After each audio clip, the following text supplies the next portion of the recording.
This is the voice of Anya Petrova, and you're listening to the Love Potion podcast with T. Davy and Billy Cakes.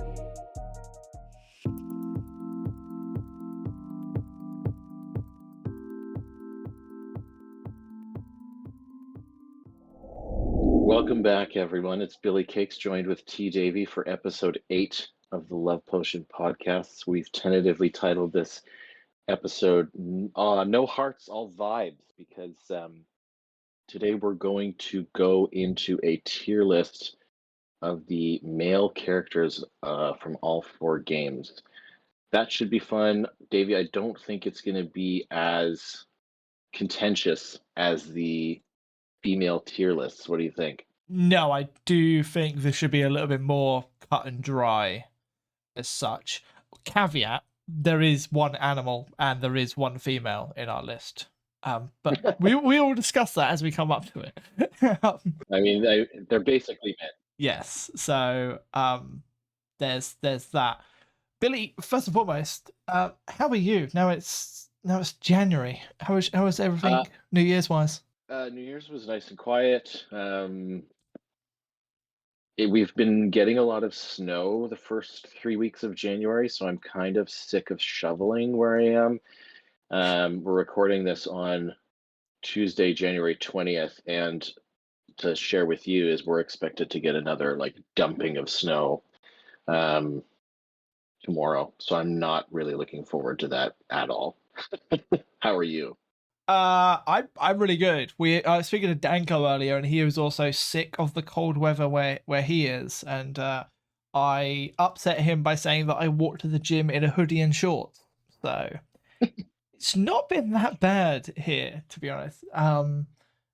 This week is my birthday week. My birthday is Friday, so.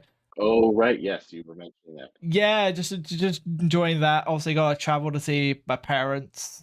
See my mum on the Friday, see my dad on the Saturday, and then I think Sunday we're gonna go to it's called a farm, but it's a bit of a zoo, really, because it's got like polar bears and stuff. So that's cool. Yeah, I think we're gonna go do that Sunday, and then next weekend I'm being treated to a trip to Edinburgh. So I've never been to Scotland, so if there's any Scottish listeners out there, I've already been there. But yeah, I'll be in Scotland at the end of the month, which will be quite fun. Very exciting. I have never been to Scotland. You've been outside of Canada, though, right? Oh, I've been to your lovely country probably 5 times in my life, but I've never ventured to the north. Right. I'd love to. I think that'd be a lot of fun to go up to Scotland, but one day. One day. Money and all that, innit? That's the problem. It's always the killer. I was going to say, one of the other things, for those who are listening, that Davey was telling me is that we are looking for prospective guests to join us here on the Love Potion podcasts. We've had a few, NLT showing up twice. We've had Sumatra, we've had Ramsey. You and Ramsey did a couple voice actor interviews. We had Joriel, the animator. So if there's any other ideas or suggestions in terms of who we could look to bring in, we'd love to hear it. One of the things we're brainstorming for next month's episode is potentially going to involve you listeners. So keep an eye on the official Discord channel to see if that actually takes off. We're hoping it will. Yeah, we think we should be able to do something. We're just not really sure of the format or the structure yet, but we'll definitely try and do something. If you are a developer, or maybe you're friends of a developer, or you just work in adult gaming and you want to come on and talk about the industry for whatever reason, we're more than happy to have you come on if you've got a game that you'd like us to play. I know I can make time to play it. Billy may be a little bit more pushed, but yeah, you can always come on and talk about that. Maybe you're a voice actor on a different game, or whatever you are. You could be starting out as an animator, or whatever you want. If you want to come talk about the industry, we are happy to have you on as a guest. We have a few in the pipeline, but people saying they're interested to booking them in is a long way away when it comes to people, because everyone's busy and doing lots and lots of stuff. So there's that. moving swiftly on, we're going to go diving into the casual catch up for all of you casual players. We are now at version 50 dot something. We didn't write it down. We should have done on our notes, but we didn't. We did write down all of the key points of the update, though. So we probably should start with the man himself, God. He asked for a feast or dinner to be cooked, and it leads to a little bit of a fetch quest, and it it upsets Margaret because she's got to cook the dinner. It's a little panning to some stereotypes there, NLT. No, just kidding. Am I? I don't know. It was an interesting little recipe. I mean, it was a little confusing, I think, at first. I was like, okay, capers and fish or whatever it is. Do you like capers? I like capers on a bagel with smoked salmon and cream cheese and red onion. I like That my is some. capers in my tartar sauce, and otherwise, no. Okay, Yeah, that's it. okay, fair enough. Yeah, they're Yeah. like mini olives, and I'm not a huge I olive guy, don't so like olives, so no. yeah, haven't gotten there yet. So anyway, outside of the food that they cook, we end up getting another scene with Margaret, um, which is interesting because that means there's a little bit of progression. Things are happening with her sexually, which I think her fans are probably pretty happy about. She's probably the biggest slow burn of the cast, I think, at this point. Yeah, they're a vocal bunch, aren't they? The Margaret fans. Mm-hmm. It definitely seems to be the trend with the people who like the older characters, Madeline and now Margaret, that they are the most vocal about it. Mm-hmm. Which shout out to you. You're very vocal about what you want, and you'll get there with Margaret. It's not like we're just going to cut content now and blue balls you all. That'd be hilarious if NLT did, though. I think it would be quite funny, but probably rage baity. Agreed. We also get Daniel and God interacting, which is just Daniel's so oblivious. It's funny to me. It's also kind of like infuriating. Yeah. He's definitely one of the people, if you met them, you just kind of want to shake them and be like, are you looking at the world properly? Like, what are you doing? Come on, wakey wakey.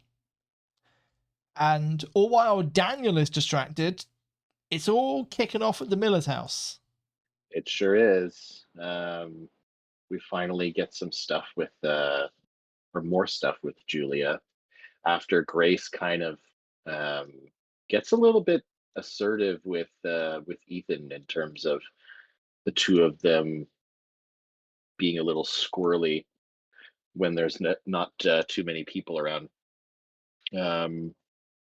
I think Julia ends up going for like a run or something like that to get out of the house, and then she ends up returning and catches her daughter in a relatively compromised position, which then leads to her kind of instigating herself in the situation. So that's pretty interesting. I'm all for more Julia content. So. They both argue about who should be doing something, right? Isn't it like Julia asks Grace to go clean her room so she gets time with Ethan, and then Grace doesn't do it and comes back into the kitchen, and it reminded me a little bit of Hannah and Carol. And the way they were. I enjoyed it. It was a good scene. Grace is a lot more dominant than like the Kaylee Chloe than we've seen in the past. Right. And it's a nice change. She is more like Hannah than those two in that sense. And then you've got the fun dynamic with Julia as well. It was a creative way of doing content, NLT. It's a creative way of getting around some stuff, which I thought was very good. I think for Julia fans, personally, the scene leaves a little bit more to be desired, personally. But I think it also opens things up to more combinations, just with her willingness to not be so closed off Yeah. sexually. Yeah. So that progression, I think, is going to be good. What are your thoughts on the progression being like quite linear? But like in the olden games, like especially Treasure Nadia, it was a little bit like, you know, a couple of foreplay, go into tits and stuff, then you'd have sex, then you'd have anal, then you'd have group stuff. Now it seems a little bit like, you know, we get sex with Julia and then we step back a little bit into like a groupy foreplay bit of fun. Like, I kind of like that it's not super linear, because then the next time you get a scene with Julie, you don't know what's coming. You don't know if it's going to be Right. like the next big like anal scene. It might be a step back to a blowjob or like something more, you know, it keeps you guessing. Yeah, I think it's not the worst thing in the world. We definitely saw the change of pace in TGO because, like, what was it? Lillian and Erica were quite quick to hop on the MC. Some people want things to be relatively linear and straightforward. I mean, it's hard to strike a balance because if someone's a fan of a specific character and they're ones that are early, that might upset them or, hurt their feelings. But Yeah. I mean, realistically, it can't be the same treatment for everyone because then things get called stale. So you have to have some variety. I'm all for it. I mean, Julia took a little bit of time, but at the same time, not as much as Janet did. She's just not as forward as Heather, but is seemingly not as reserved as Janet. Like, there's all these different like intricacies. So you The can nuances, compare. yeah. Yeah, you can compare. You can do, side by sides and be like, oh, well, like she's the maternal type character in the game, so she has to be, swooned and yet, like, okay, like Yeah, you can we have need the some same variety. sort of character archetype and then go about the whole interactions in a different way to keep it fresh. You don't have to keep doing the same rinse and repeat all the times. It's a good way of mixing it up. Like we're saying, Grace is not your atypical Kaylee Chloe. She's closer to Hannah. Maybe Hannah or Leah a little bit more, but she's in that cute family setting. Yeah. Yeah. And then after that, we get the Lola Agrat quest, where Ethan is stunned, and Agrat uses her magical powers in a way to use BDSM without showing BDSM stuff. So it's a fun way of showing control without doing it. And then Lola is convinced to join in. Did you like this scene? I did, because I like both the models, and Agrat was unclothed. So yeah, I'd like to see more of that personally. The other thing to note about this scene is after the fact, because there's a stun gun involved, and we access some more areas of the outskirts that are connected to the scraps. Yeah. And spoiler alert, but I mean, now it's out in the wild. Medusa is running around turning military personnel into stone and creating chaos. So things are amping up in terms of the conflict within the game, which I think is quite interesting. Yeah, it's another wild card out in the world that, nobody really can. It's not like Amira can go there with the police and stop them, because, Medusa can turn soldiers to stone. So what can stop her than, maybe God or Athena or, something like that, which is to be seen. And then we get the story scene of the update. Yeah. Which is Ethan meeting Tony. That very quickly turns into a mirror on a broadcast TV of a news report, and her speaking out against the Snatchers and revealing that the army are taking over in that sense. And then at the end of that clip, the big reveal is Sophia is in town, and you hate her hair.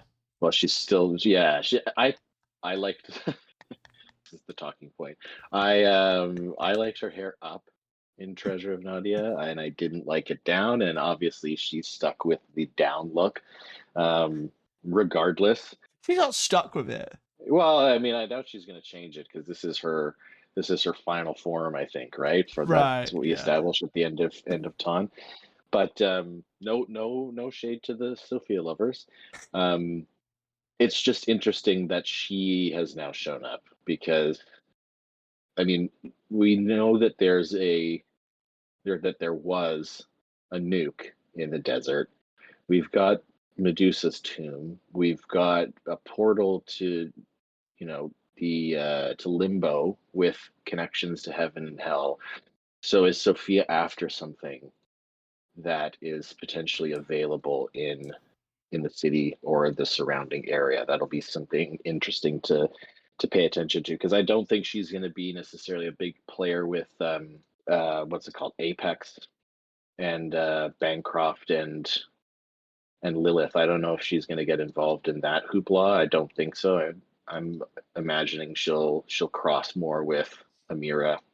So we'll have to see what happens there. Yeah, I listened back to the episode with NLT, and he was talking about how everything there's, when you write a mystery, there's teasers and stuff that is hints, and I'm just like, my brain for ages was just like, Sophia's here. What is Sophia up to?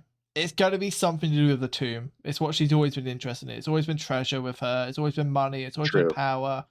It's always been, the fountain of her life was her big thing in Treasure of Nadia.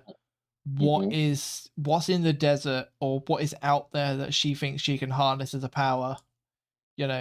True. It'd be interesting to see her interact with like Impusa Agrat, because she's not a spiritual, being as them, but she is still very powerful and in a different way. And now that's two of the Treasure of Nadia cast are here in Claire and Sophia. Claire seems a little bit more involved in the Apex stuff, but yeah, that could lead into the desert stuff. Like, she could just be ahead of Sophia with a plan. But I like the way to bring Sophia in as a contact through Tony. Like, Tony's a rich mob guy. It makes sense that he would know Sophia. I'm just waiting for like Jonathan Kimball to rock up as well. Yeah, imagine just all of the criminal syndicate type characters from previous games just all show up and start conspiring together. Like, that would be kind of interesting. What was your overall thoughts on the update? Decent update. I'm still wanting more. Like I said, I'm kind of picky, so like the angles from the Lola and Agrat scene weren't the best. And I personally want to see like more of the females nude. However, the scenes themselves and how they find themselves in those scenes kind of limits that ability depending on what's going on. So that's my 2C. What about you? Oh, you did get the finish on Julia's tits that you've been wanting for a long time. Well, again, more. Every scene can't be that, No, every scene in TGO with Hannah had her getting a facial. So I mean, Julia's got one of the biggest racks in the NLT verse. So why not give her that type of treatment? Huh? Yeah, fair point. Fair point. I know. I try. I like the update. I always look at it from like a puzzle aspect because of like the guide videos and stuff. And I'm like, was there enough, like the stun gun and going around with the radio towers was good. Yeah. It's always them little things for me that I'm like, oh, yeah, this is cool. Like problem solving. Your brain's got to do some before little man gets to enjoy himself. It can't be all stimulation after stimulation, because we know with TGO that doesn't work. People play these games because they want a brain puzzle at times. If you're not playing these games for that and you just want the same files, more power to you. But there are other means and sites out there for that. Yeah. Shall we have a quick little break, and then once we come back, we will do the tier list. Perfect.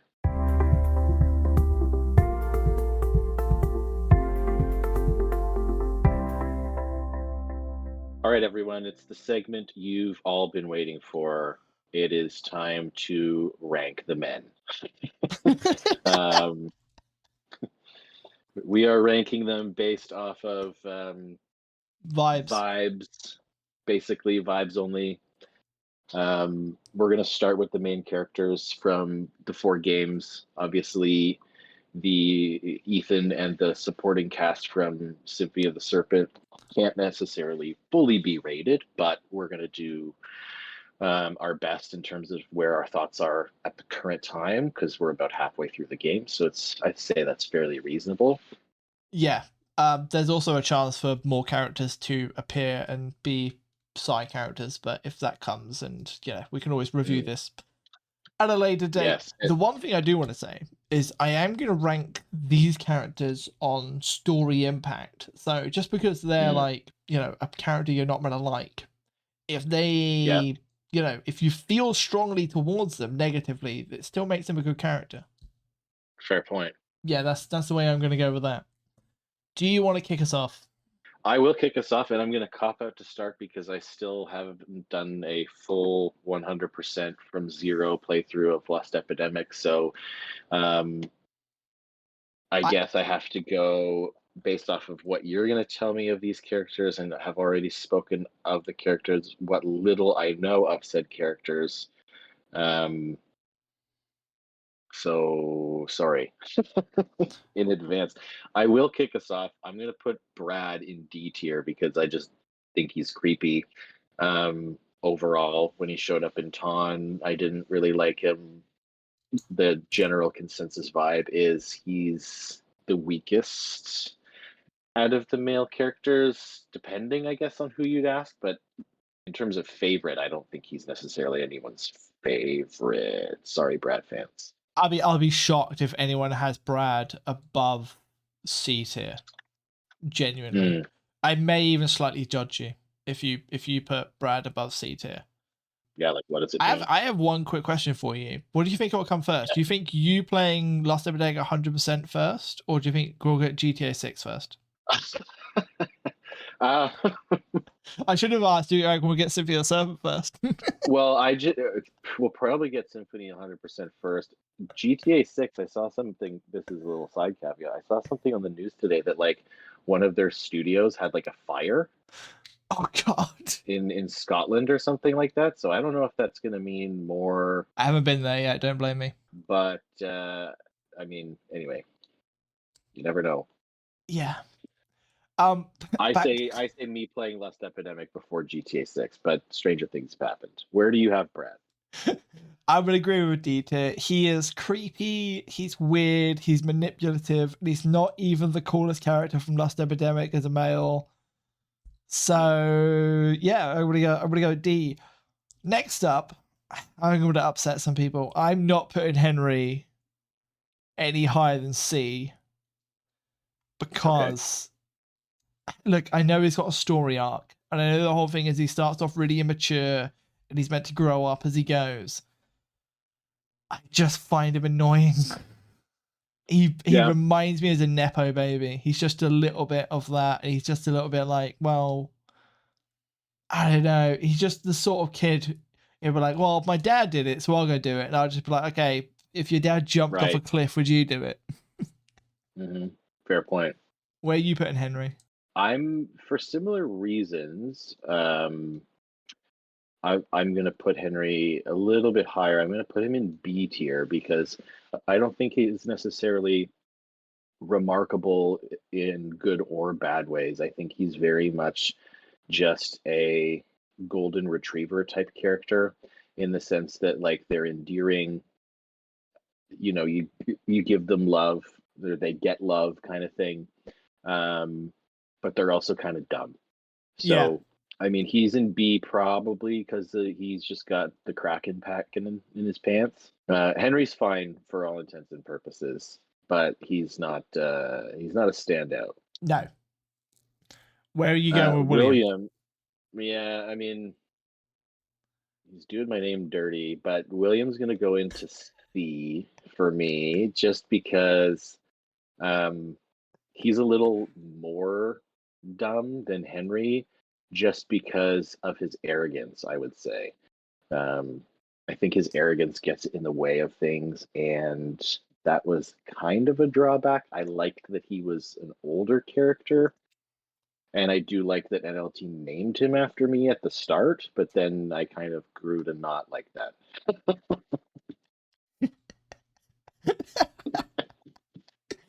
Obviously, I'm joking.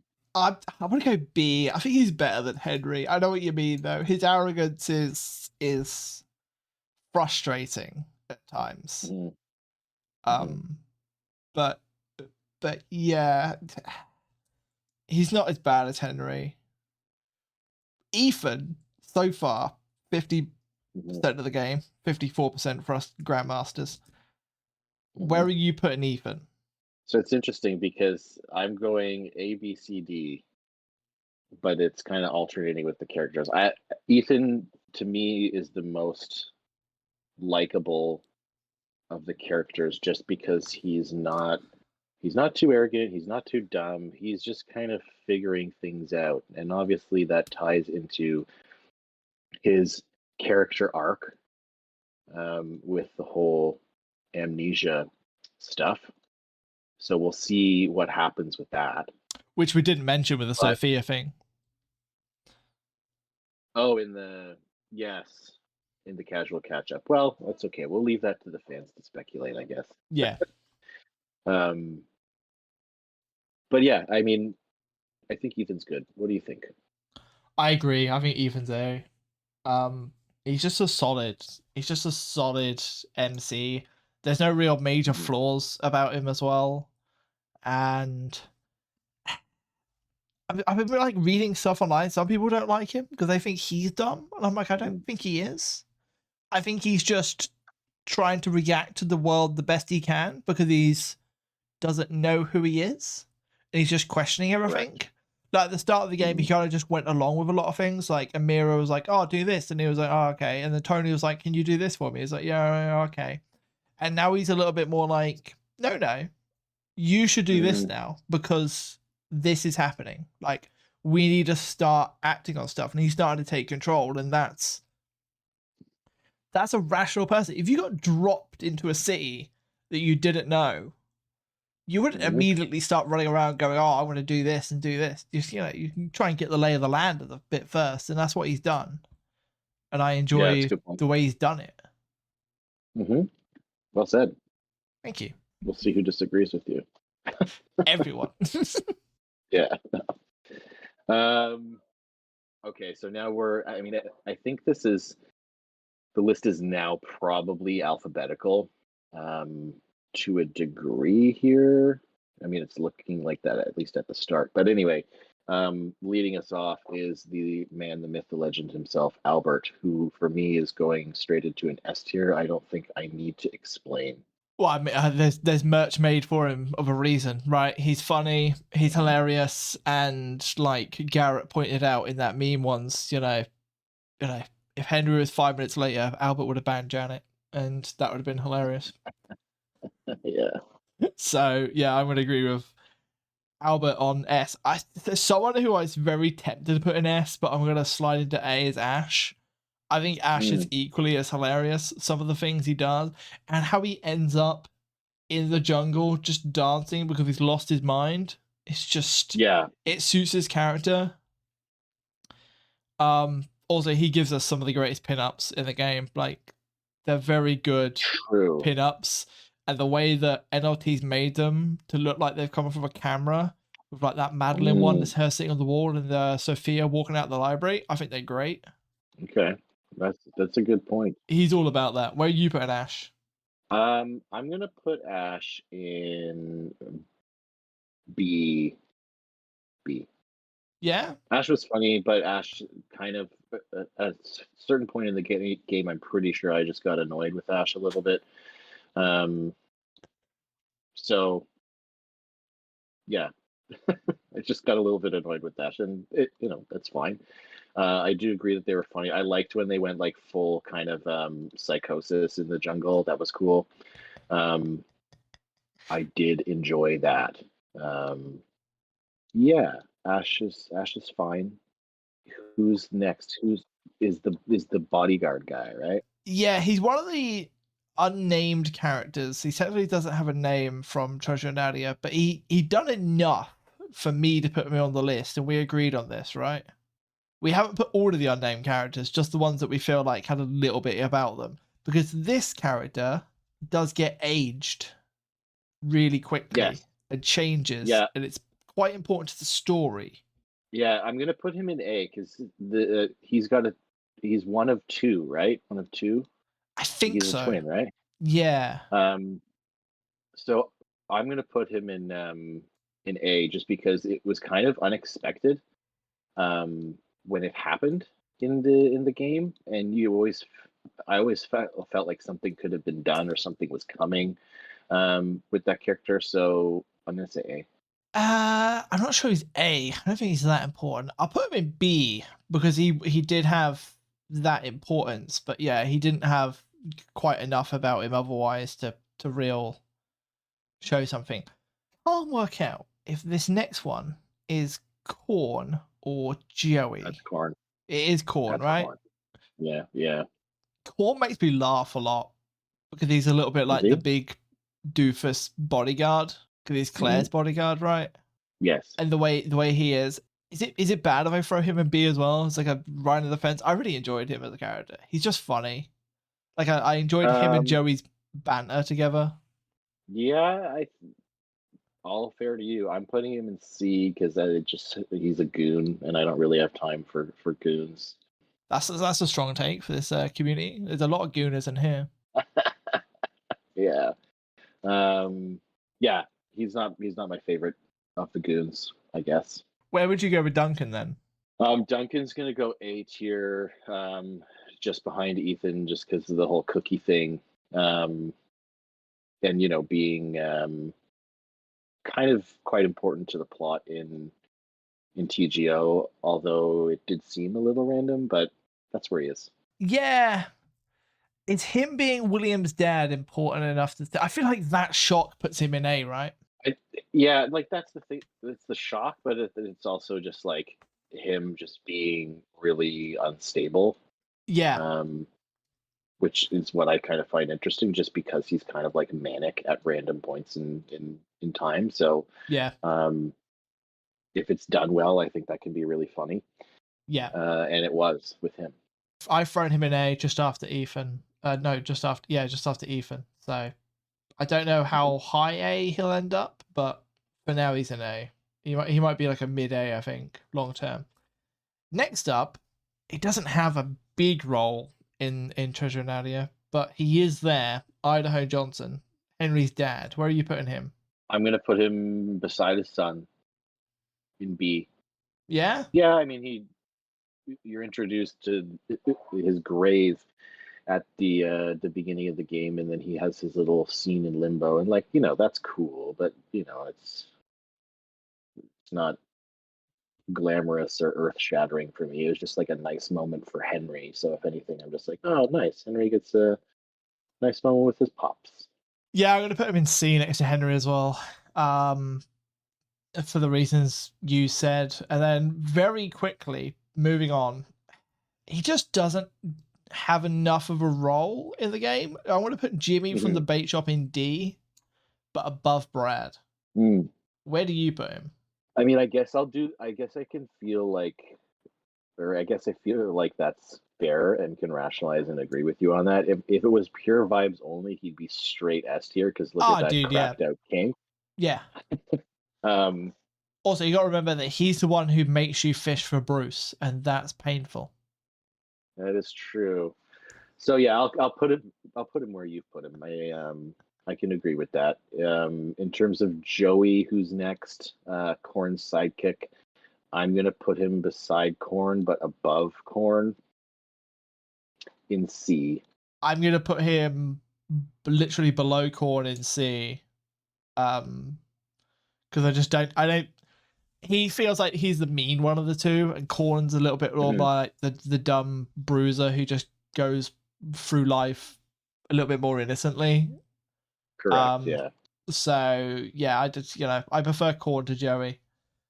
Moving on to another comical character. What did you think of Michael?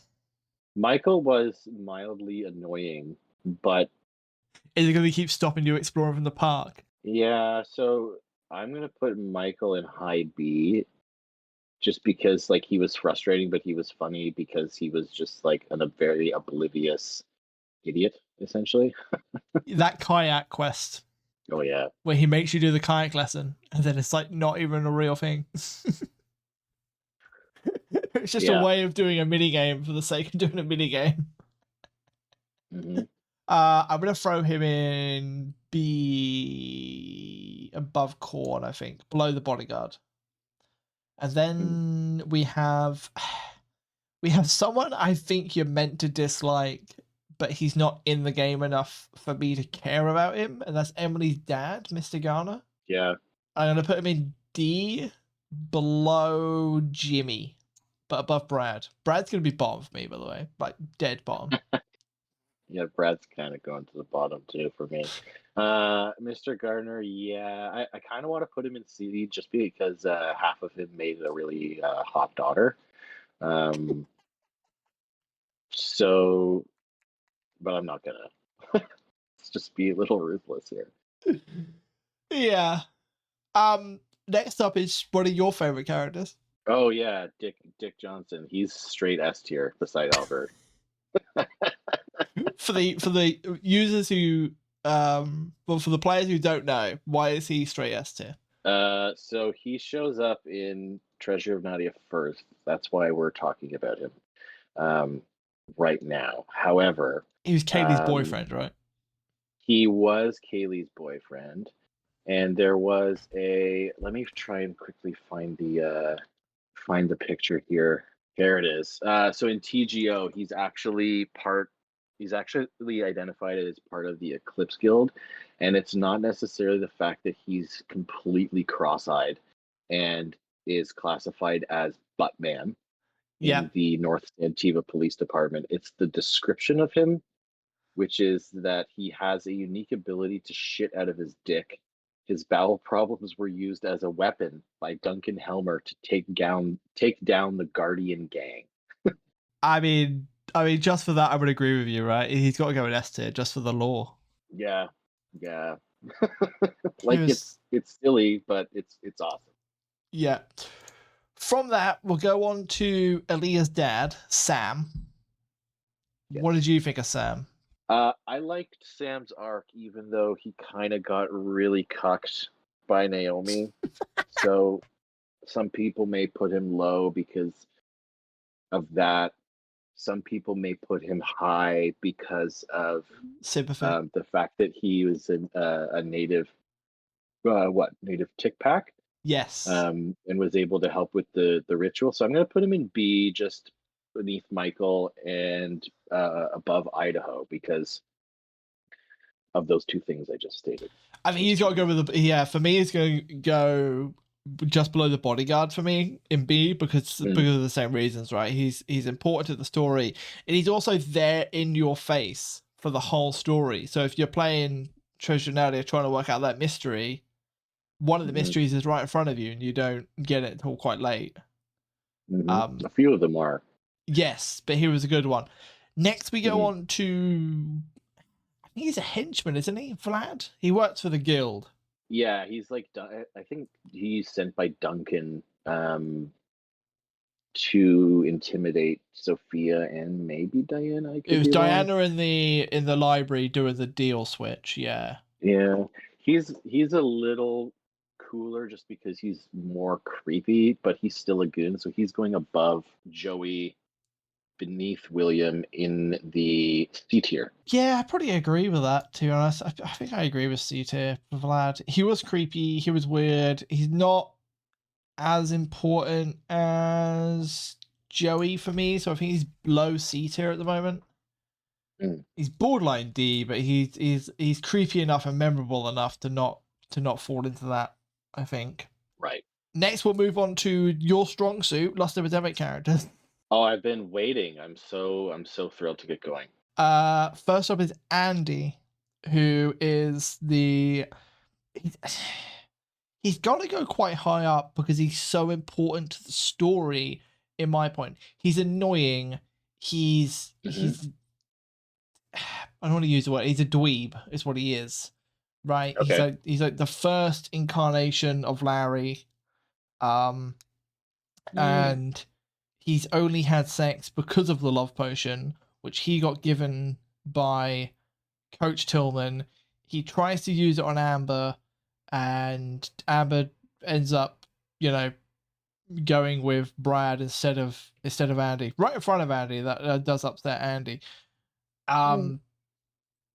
But because of everything to do with the love potion in that game and the way that he is and how he pretty much kind of introduced the bottles into the game, he's so important. You kind of have to put in B tier for me.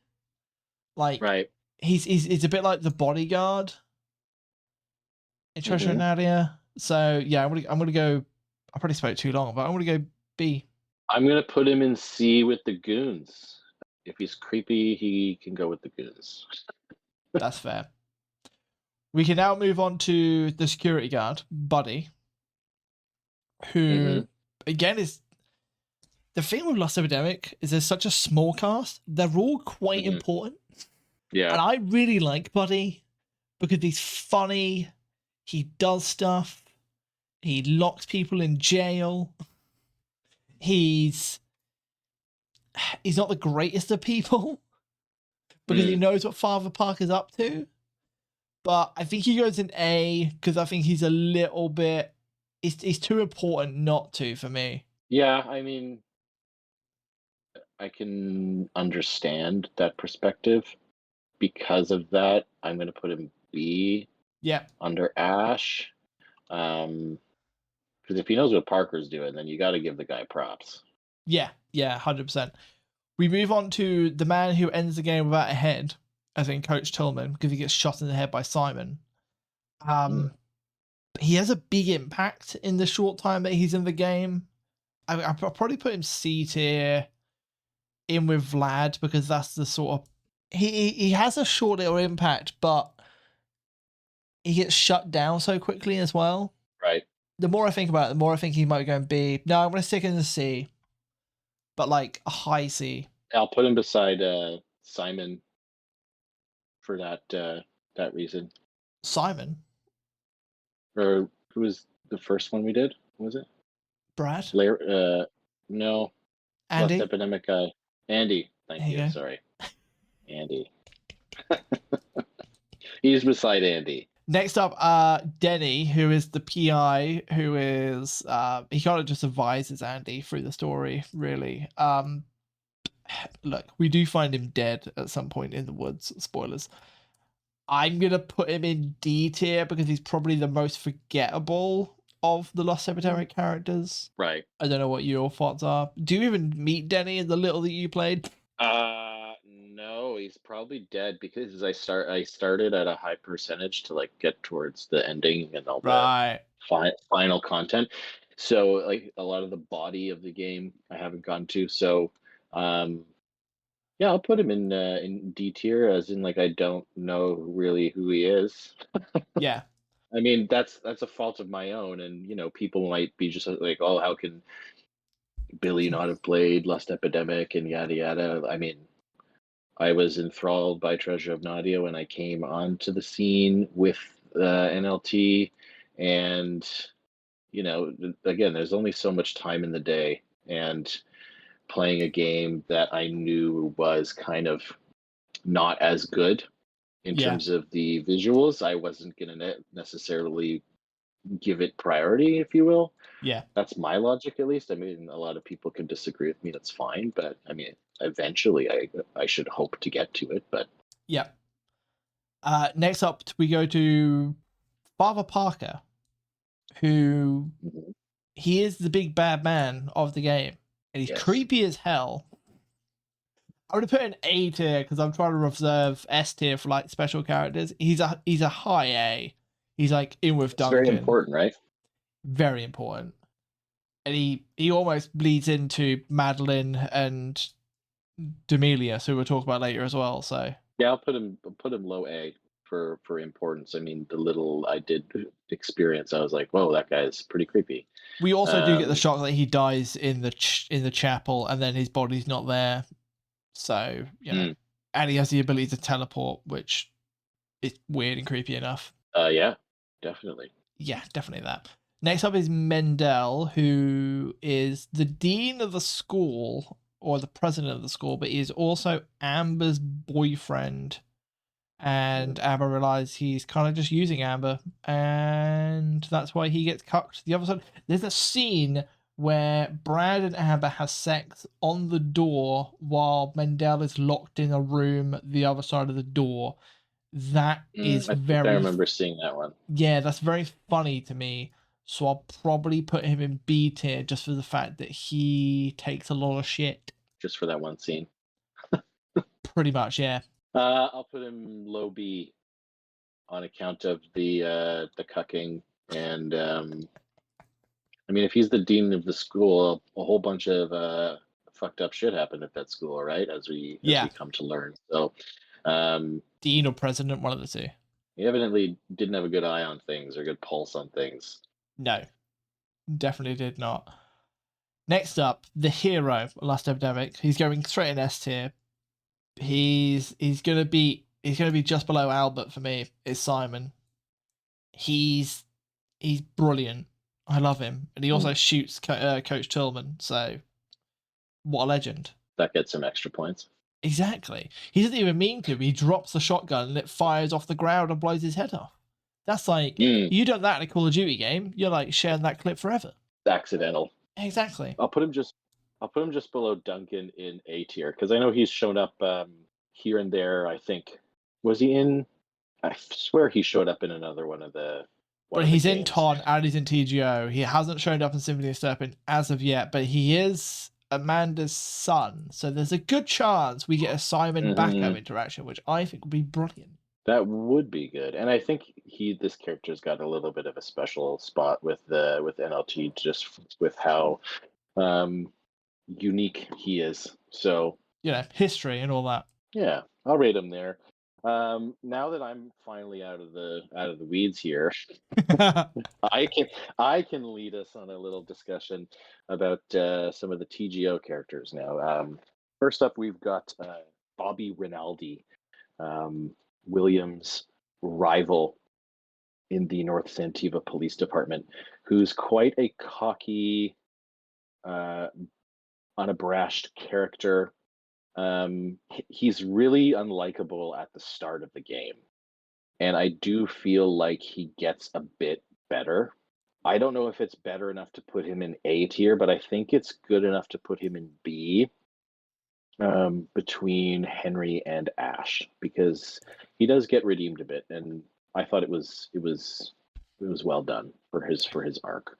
Yeah, I've been rewatching Brooklyn Nine-Nine. It's a little bit like the cops don't like detectives thing, right? And because Williams is a detective and Bobby is just a cop, they don't like each other and get on. And then as the story progresses and more things happen, Bobby slowly comes around to Williams' thinking and then is on his side at the end of it. And it's a nice arc. I was going to go B with you as well. I think he's a very good character. I'll put him next to I'll put him above Andy, but below Sam in B. But yeah, really enjoyed him as a character.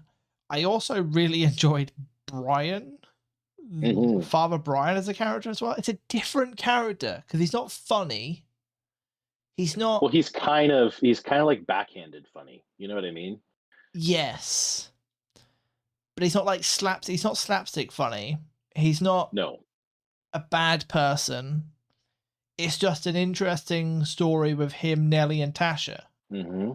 How he used to be a bad man and now he's a good man because he's turned to faith. I'd have put him in C, as like a high C. He's a nice character, but he's not enough of a character. Okay, I have a pretty strong opinion of Brian. I'm going to put him in A tier above. What's his name? The guard. Buddy. No, just Buddy's Amanda's daughter, right, or son? No, that's Simon. The Simon. I'm putting him just underneath Simon because that one scene that he has where he's like holding the glowing crucifix and like deterring the can't remember what exactly it was, but it was awesome. I thought that he got an epic moment, and yeah, just because he's kind of like dry priest, um, having lived another life, I thought it was pretty good. It was well done. I liked Brian. No complaints. What about the demon spirit? Himself, Demalius. I would say just because Hannah stuck a dildo up his ass in the climax, he should go like pretty high, because and also he's been the central um, antagonist, right? He was technically inhabiting Parker, Yep. and then he was controlling Madeline, I think, a bit. Yeah, then he's inside Madeline, and then Madeline pushes him out to take on the Lilith thing. So that's what then frees him to be a nightmare himself. I think with his importance, like he's gonna go up in A tier between Simon and Brian. Yeah, I want to put him between Duncan and Father Parker. I feel like he meets that Batman. He's a rememberable character. He has some great moments, and he's just been a part of the franchise for so long. I really liked it. Next up is David, the old school detective who's retiring. Yeah. What do you think of David? David, like everything else I think about his life, is completely mid. So I'm gonna put him in B tier, above Idaho and between Sam, just because he does get a couple funny lines, and he's basically like, "Okay, guys, I just want to retire and just be boring for the rest of my life." So he's going in the mid tier because he's mid. Yeah, I'm going to put him just below Coach Tillman in C because he's mid, but yeah, you seem to be ranking mid higher than me. Speaking of mid, we have the three henchmen. Yeah. With Igor, Victor, and the only female, Phyllis. Yeah. I feel like we could probably do these together. Where are you putting these three? D. All of them? I mean, I want to put Phyllis in S tier. Let's be real. I want to put. I'm not sure S, but I'd definitely put. She has a funny line, right? Yeah, I'm gonna put her in C tier, just underneath William, above these two lust epidemic guys, and above the goons. Yeah, why not? I'm gonna put her with David in C tier, and the other two, I'm gonna throw them below Jimmy in D tier. They don't really do too much for me. Yeah. Phyllis is definitely the more memorable one of the three. How about the little dealer, Jonathan Kimball? John was fine, but not great. Like he didn't really do much. So he'll go underneath William in C tier, just above Phyllis. Yeah, I was thinking similar, to be honest. I was trying to remember, like, he does let you hide in the warehouse and there's little bits and bobs there. But it's not enough, right? It's more Nelly getting him to do stuff more than him doing stuff, right? It's how I feel that is. So yeah, I want to throw him in. I'm gonna put him just below Phyllis in C tier as well. Now this character has very little in the game, but what he does do is quite funny. The judge. This one's the judge. Yeah. Okay. Where are you putting the judge? Low B, I think. Yeah, I can agree with that. Low, but yeah, just below Korn, above Mendel. He's just funny, and that whole gold chains thing at the end makes you die. Yeah, the gold chain thing is great. The Ella Simp Larry from the gym, he's going just above Brad because he's not as creepy in D tier for me. Yeah, he's almost like Andy with his creepiness, but he's not as integral to the story. So yeah, I agree with you. Just above Brad with he's just a weird guy. He's funny, but it's more you're laughing at him in pity. You're not laughing with him. Yeah, which is different. Absolutely. The next up is the lawyer, who he has just enough to make this. but I will throw him dear. in D tier because he doesn't do Yeah. much. Yeah. I'm putting him in D tier just underneath Brad because I didn't even remember who this character was. I'm putting him above Brad because Brad's got to be last. Okay. Next up is the minions of Lilith, or the Leapers. They also have like the troll form as well, which is the bigger form. I didn't put both of them in. I just thought we'd lump them all in at one. They're weird. They're creepy. But I feel like there's so many of them, they're almost like a low C for me because they're just there. Yeah. You can't forget them. Yeah. I'm putting them bottom C as well. Yeah. Producer Paul? Wasn't a huge fan of producer Paul. No? No, not at all. I'm gonna put him beneath Jimmy in D tier. Oh, wow. I just didn't care for him like at all. Like I thought he looked I didn't like the way he looked personally. He looks like William Nylander. What are you on about? What's that? He looks like William Nylander. No, he does not. Don't you say that slander. Yeah, there was nothing there for me there, so that's sorry. I'm trying to justify putting him above D, but I don't know if I can. Yeah, see, you can't. I'm like, do I like him more than Jimmy? And I'm like, yeah, probably not. He's more important than Jimmy. He's got to go above Jimmy. Okay, he's going above Jimmy. I mean, I guess. Yeah, he's going high D. Interesting. Next up is, I've forgotten his name. That's a good start. That's the commissioner, right? The temporary Smithfield. commissioner. Yes. Commissioner Smithfield. He has that fun He's one nothing. little quest, a little moment. Yeah, but like nothing. Nothing else. So I feel like he's like with the lawyer in D tier. I'm putting him above the lawyer. Yeah, I've put him just above the lawyer as well. Below Larry, just above the lawyer. That wraps up TGO. That is TGO done, and we have Symphony of the Serpent next. And obviously, as we've said, it's hard to gauge Fully. These characters fully just because we haven't had everything happen with them yet. So, with that being said, first up is Alexander Brooks. He's going A for me. Yeah, I don't mind him either. He tells Bacco to shut the fuck up. Well, everyone needs to tell Bacco to shut the fuck exactly. Up. So he's going A tier. He's important. He's in the story. He's at you right at the start. He tells Bacco. He probably has the funniest line so far. He just tells Bacco to shut the fuck up. I'm going to put him A, just below Ethan. All right. I will put him in A as well. Yeah, just below Ethan sounds about right.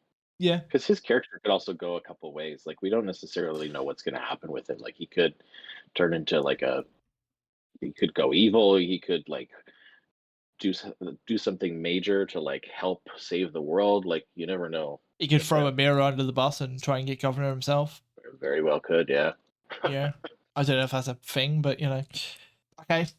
Speaking of Bacco, let's do Bacco next. I can't. I'm sick of him running in on Ethan and whoever he's fucking with his mother. I get it that like he's supposed to be like comedic. So I mean the comedic aspect is fine. I guess I'll put him high C.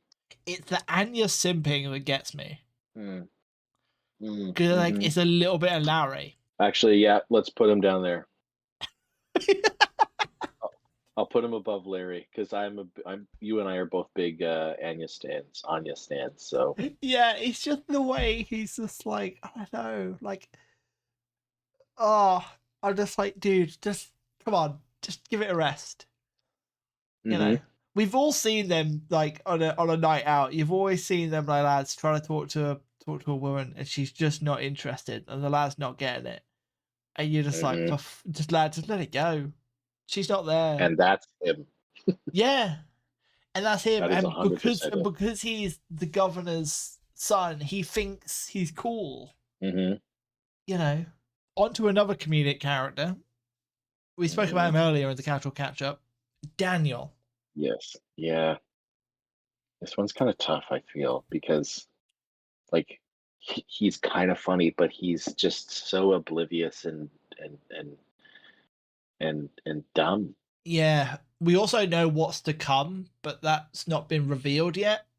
It's going Yeah, to be interesting if that story arc lands correctly.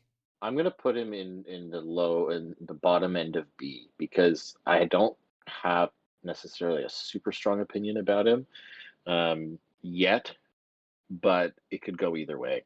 I want to put him near Sam Mm-hmm. in Fair. B because he just gives me a little bit of Sam vibes, a little bit of Michael vibes as well. But Yeah. he Yeah. can go either way. It depends how that story is told, and if it goes, if it lands right. If it lands right, he could end up being a great character. Mm-hmm. Father Solomon. Yeah. Oh, Edmund Sullivan. I think it's Edmund Sullivan. Yes, it is. He's a little creepy just because he's got like a very oddly shaped body. So for that reason, I'm gonna put him just underneath Phyllis. Do I care for him more than Brian? No. I'm like looking at like each character. I'm like, who do I care more about? Mm. You know, I think just above Phyllis in C is right. Is he more important than David? He has potential to be more important than David, but not yet. Right. He'll stay there. He'll stay in like the middle of C. This character, I'm not sold on. What do you think of Elijah? I hate him. Is it like a hate and you find the character interesting? Like, is it good hate, or is it just like a just get him off my screen, I don't care about him hate? He's just like a whiny, spoiled like church boy who's like, I'm gonna tell on you, and it's just annoying. Is this some like PTSD from your youth? No, I just don't necessarily like. I mean, no PTSD or anything like that, but I just it gives me the ick. Like Larry ick, but in a weird way, in a different way. Yeah, the Larry ick in the sense that like it's not Ella, it's Jesus. So he's gonna go underneath Bacco and above Larry. Yeah. Pretty low D tier for me, yeah. Yeah. I would like to see his character given a little bit more. Mm-hmm. I want to see if there's an arc there. I want to see if he's got like, you know, a Bobby arc. I mean, maybe. That's the one thing. Like, I'd like to see if he can come out of his shell a little bit. Because what have we got so far? Him complaining and him doing the running race where you beat him and then he complains that you beat him in the running race. Yeah. So like, shut up, man. And he complains about the boomerang at the start of the game, which is on the roof. Mm-hmm. So yeah, where are you putting God? I'm kind of stumped on this one because I feel like I want to put him high, but I also don't want to put him high. Like I feel like I'm in a weird spot for this one. Because obviously he's kind of also dumb, but he's also kind of cool. So the scenes we've had with him and Athena have been hilarious. The bits where he's talking to like Daniel and stuff, which we were talking about in the Casual Cup update, I'm a little bit like, meh. I'm gonna put him just underneath Ethan, near Alexander, because I feel like both of those guys could go either way. So he's an A for now. Yeah, I think that's a good spot to put him. I want to put him by Ash because I think Ash is a high bar for me in comedy wise. Yeah. We have Jackson and Leon. I like Leon more than Jackson. Jackson's like a whiny little douche. He reminds me of Korn. In fact, that's exactly where I'm going to put him. Is next to Korn in C tier. I know I'm jumping ahead one because Leon. So yeah, Jackson next to Korn in C tier. I'm going to put him between Vlad and Joey just to bunch him up in there. That's who I meant, concept. Joey, not Korn. And same idea as you. Yeah, nothing too memorable about him so far. And then Leon, he's got more about him, but I just don't know how much more. Yeah, I mean, he's cooler. Like, he's a cooler looking guy. He is 100%. Yeah. The hairdo I'm not 100% sold on, but, you know. Yeah, I mean, it's definitely a product of its time. Like, not many people have faux hawks anymore. No, they don't. I had one in my youth. I don't recommend it. Oh, did you? Yes, I did. I think I prefer him to Daniel, so I'm going to put him above Daniel in B tier. Yeah, B for me works. between Ash and the judge. I think Yeah. that's decent. Yeah. It's not again, not remarkable. No. But next we have the only animal of the list. We have the serpent. yeah, Serpent's pretty cool. He is. I do like him. He's also a little bit snarky. I feel like he's bringing back a little bit of that EV snark, which I like. Mm-hmm. Well, and he also has a name. He does get he gets addressed by name by Athena. I just can't remember what the name was. Has that been revealed yet? I don't know. Oh yeah, you may have to edit that one out. The snake's cool. I'm gonna put the snake in A. How high in A? Kind of in the middle, just underneath Duncan. Because I mean, like the snake could also be mischievous at the end of the day, and that could piss us Well, off. I mean, he is a serpent, and the whole point of a serpent in the whole Adam and Eve story, he lies and double crosses and all that. So True, but I mean, to serve the purpose of the story, he could still be like seen as like a good guy, or a yeah, good 100%. or as a good reptile, if you will. Yeah, he's going either side of God, and I can't work out which side. Mm. I feel like their stories are a little bit intertwined. True, yeah. True. The last one, Big Man Tony.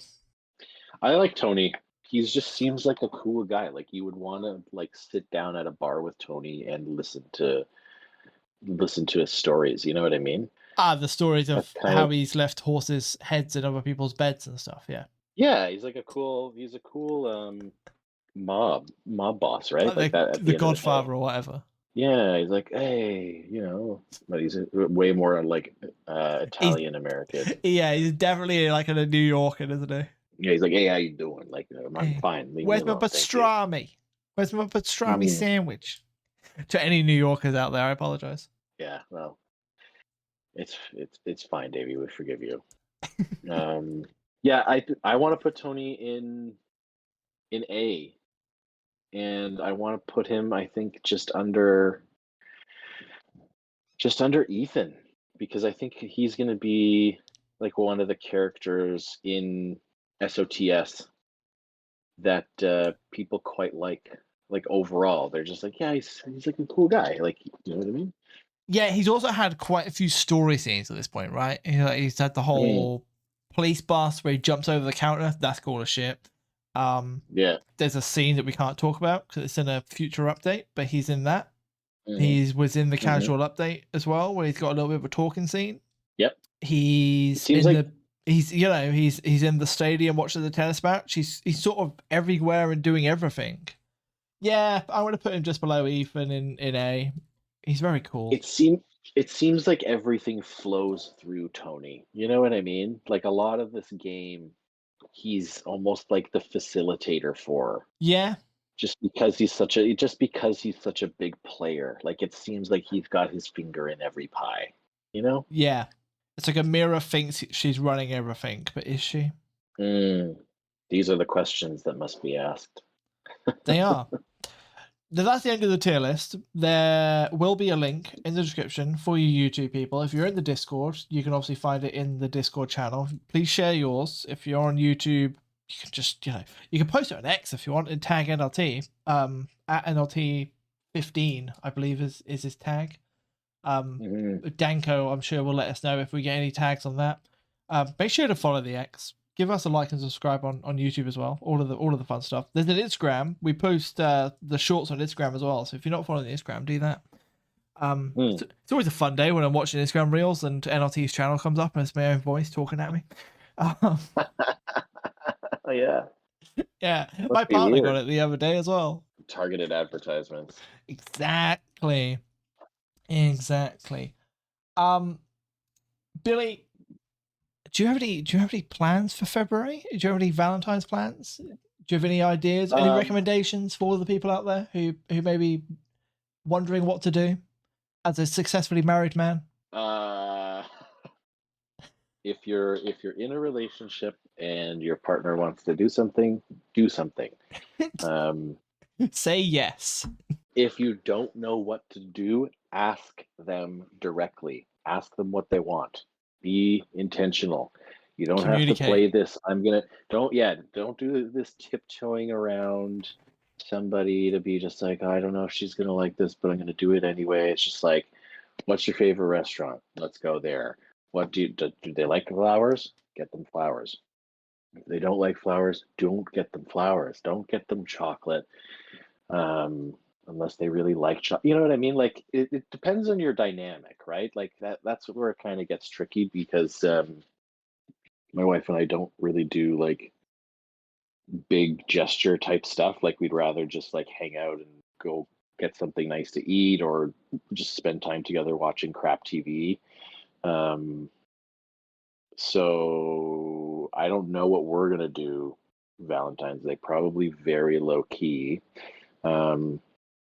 But I hope everyone listening enjoys their Valentine's, however you do decide to spend it. If you are not, you know, monogamous and in a relationship, that's okay. Like you don't have Enjoy to the be game. sad Play the on game. that. Yeah, you don't have to be sad on Valentine's Day because it's just a consumerist holiday to make people feel good about spending money and commercializing love when love shows itself in many different ways. So love yourself, and we'll see you next time. Thank you for watching Jerry Springer. Like, it's be kind to yourself and each other. That's what he says, I'm Yeah. pretty sure. Oh, exactly. You can just love yourself. If you want, run yourself a nice bubble bath, have a nice hot chocolate, eat some ice cream, watch a good movie.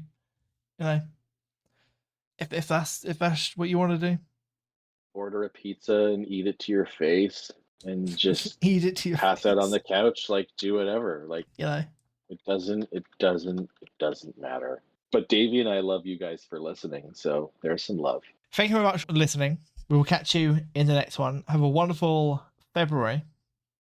Until then, look after yourselves. Hit like, hit subscribe, and peace out. Bye.